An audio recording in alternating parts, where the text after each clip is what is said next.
So let's talk about some of the number manipulation, because I've seen some of the posts in the Facebook group, and I just wanted to do a couple of things to show you guys. Okay.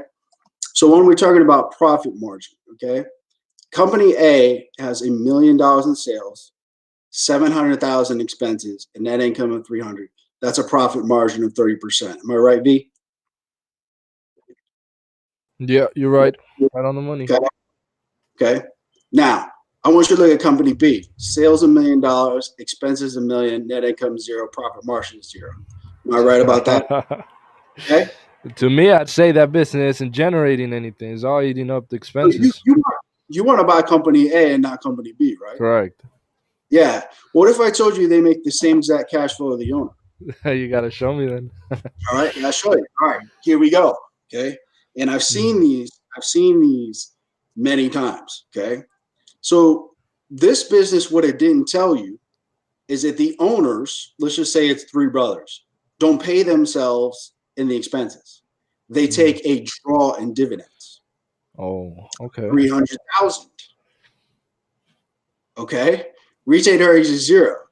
Company B, all they did was they pay the three brothers pay themselves in the expenses. Mm. Retained earnings is zero. But look at the difference if you're just looking at profit margin. Yeah, huge difference, and they're getting the They're, same amount of money. but they made the same amount of money. Yeah. Okay, so this is just a simple example of how profit margin can be manipulated. Okay, because I see it all the time, and you guys, I've seen in there. You're doing a good question. How does the owner pay himself? Right, because you want to know that, but you have to readjust it. If you're just taking the raw number, Yeah. you can see that it can be off. Right now, I know maybe some accountant on the line goes, well, in a C corp, you have to pay yourself a certain salary. They're gonna. I've seen it all the time because these companies just don't get audited. Okay, and yeah, Yeah. if they had a full audit, it maybe something should move up to a salary here so that they pay Social Security, tax, and things like that. How? Okay, what I'm going to tell you guys, the people that own businesses, and when you eventually take over the business, you know what, in my opinion, the proper way to solve this is what you should do is if you work inside the business, okay, you Yeah. should pay yourself a market-based wage for what you do. So if the CEO makes $100,000, okay, that's what the market rate be. That's what you should put in expenses, and everything else should go to the bottom line. Yeah. Okay, It's an add back. because what? Well, let's sort of, but let's take it one step further. Because what you're showing the next buyer is that if he becomes the CEO, if he buys your company CEO, he's going to get this salary as a base. Okay, if I have to hire a general manager to run the company, okay, I've already got that expense out.